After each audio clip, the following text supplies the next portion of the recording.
Hello everybody and welcome to Sin City Living. My name is Jason. I'll be bringing you today's episode.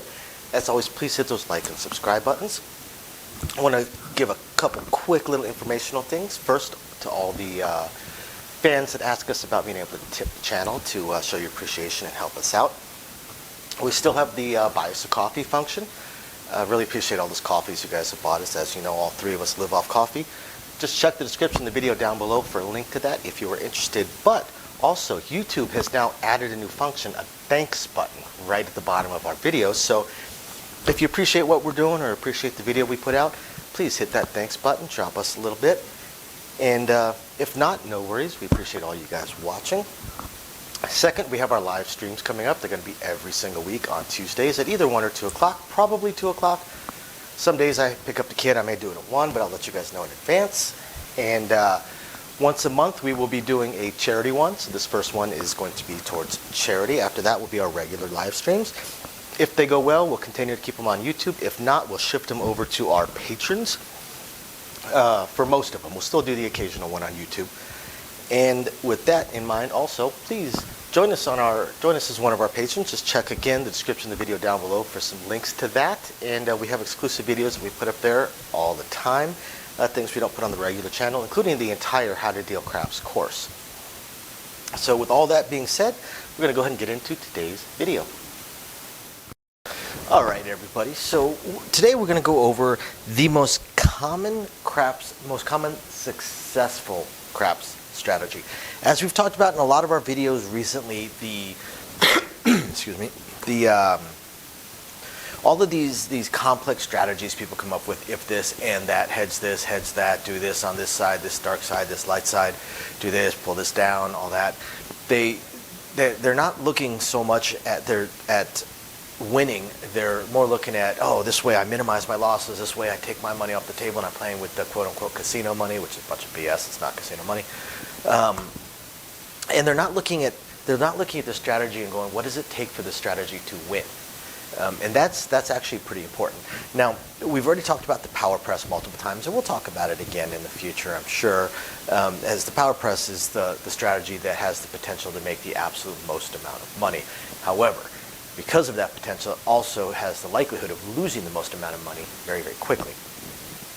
So the most common strategy that we see amongst successful craps players that will catch a 15 to 20 minute roll, color up with their winnings and leave and actually win, the most common strategy is, of course, the mid press. And it kind of rides a fine line in between power press and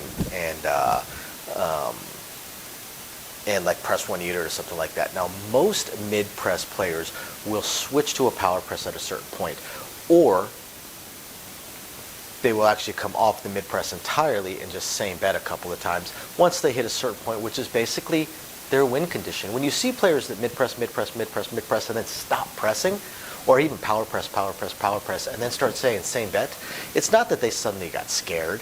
Some of them, of course, but most of them is because they understand their strategy and they know where their win condition is.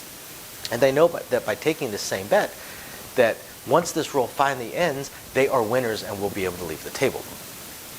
So the way I'm going to do this is we're going to do this in basically 3 stages. We're going to do this on a $10 minimum bet table, a $15 minimum bet table, and a $25 minimum bet table.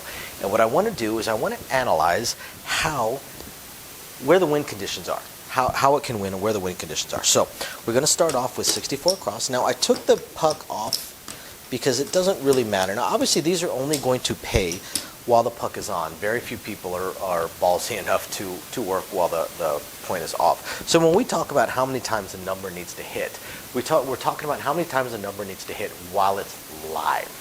While it's live. So we're going to look at each one of these numbers as if, or not each, but we're going to look at these numbers as if they were to hit 3 times, 4 times, 5 times, 6 times, 7 times, and 8 times. We're going to do them one at a time. So we're actually going to go outward to inward because these are the most likely ones to hit the most. So we're going to say 3 times, 4 times, 5 times, 6 times, 7 times, and 8 times. We're going to look at how much they can make. So let's look at the 4. So the 4 on a mid press, we'll say it's not a buy yet, so it's only going to pay $18. Okay, so likely going to press it 1, press it 1 unit, the first hit. So the second hit, still not quite a buy. So they throw in $3, get their 27. So now they're most likely going to be a buy. So the third hit, throw in $5.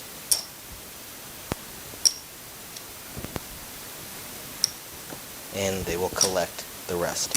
So 3 hits on a 10, and they have banked $54 into their rack. $54 up into their rack in profit. That's not a win condition, most likely for most players. So hitting 4 times or 3 times on the 4 or 10 isn't really going to do it for you. So let's look at what happens if you hit it 4 times. So let's go ahead and restart ourselves over here. So we already know that after 3 hits, this will have $54 banked, and we'll be at a $50 10. Now, I'm going to play this a little bit more conservative than some mid-press players will.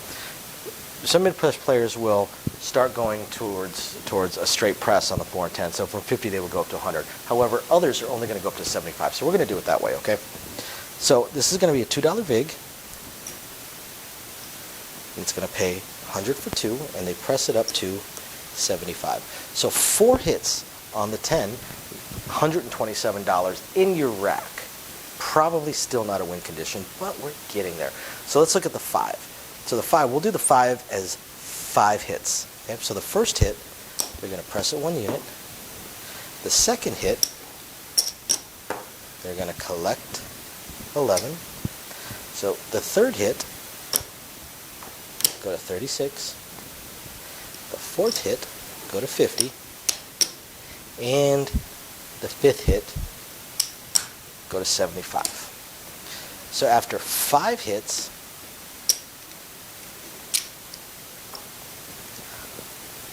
on a 5, player will have banked $125. It's probably still not quite a win condition, but it's, again, not too shabby. Not too shabby. So now let's look at 6 hits. So we know after 5 hits, we're sitting on $75 here on this 9, and we have banked $125. So on the next hit, likely going to go to 1 1/4. Okay. So now we are sitting on $125, and we have banked $180. We're still not quite at a win condition. So after 6 hits on the 9, still not quite at a win condition. So now let's look at the 6. 7 hits on the 6.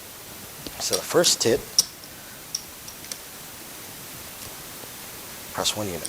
Second hit, we're going to 30.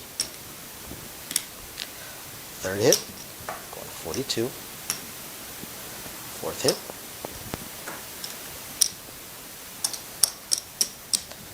going to 60. Fifth hit, going to 90.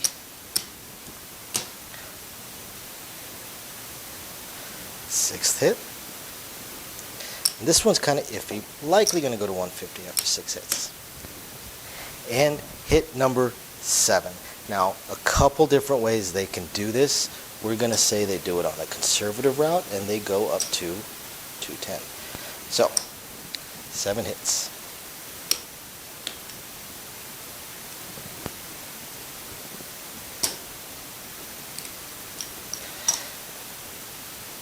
Seven hits on a 6, and we're looking at $271 banked just off of the 6. Now, for most players, again, probably not a win condition. However, this is a spot where a lot of mid-pressers will start saying same bet. Because now they're going to collect $245. So you throw in $5.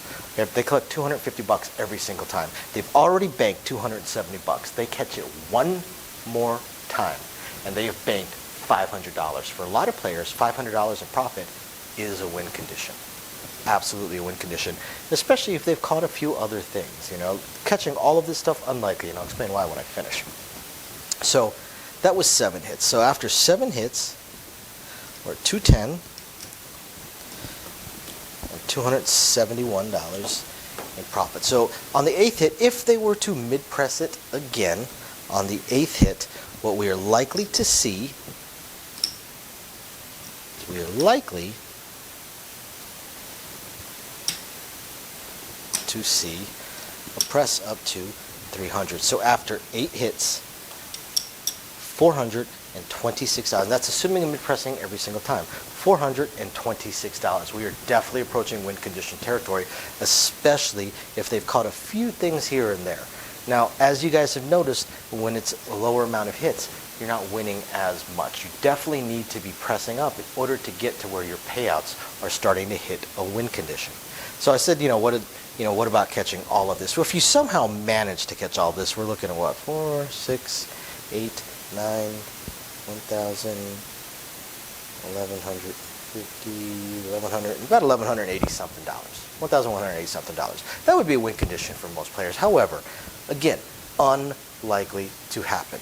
Why? Well, let's total it up. 3 and 4 is 7, plus 5 is 12, plus 6 is 18, plus 7 is 25, plus 8 is 33. 33 rolls of the dice. We're talking a 45-minute hand. 45-minute hand. Unlikely. Unlikely. I'd say that's a once-a-night thing, but actually we did not have a single 40-minute hand tonight. Not a one. Not a single one. We did have some 18 to 20-minute hands, and we did definitely have probably at least a dozen times hands where any individual one number rolled between 6 to 9 times during that hand. At least a dozen times. Now, we did have 5 tables going, but at least a dozen times we had any one individual number roll between 5 to 9 times. If I limited it to 5, actually, I might even say that we probably had more than a dozen. It's hard to say because obviously I'm only sitting on one table at a time out of the 5. But yeah, that's why people play, because they're looking for those 5 to 8, 9 hits.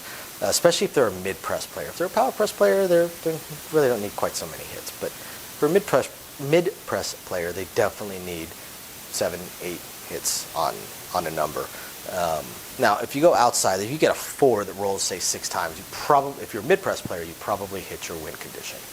Most of them would.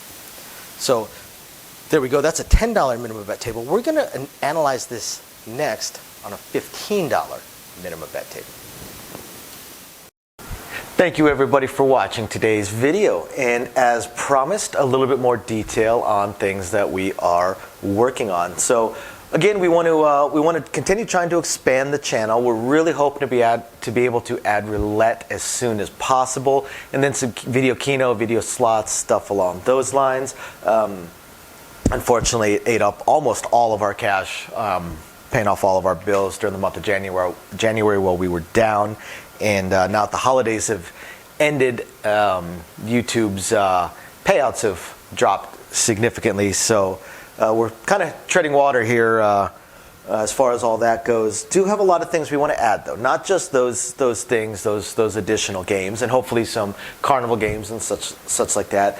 But the live streams. The biggest problem right now with the live streams is with 3 jobs combined between the 2 of us, 4 if I include the 20 to 30 hours a week I'm putting into the YouTube channel. It's very, very difficult for me to have a day and time that I can commit to doing the live stream every single week, because we also have our very young child to take care of.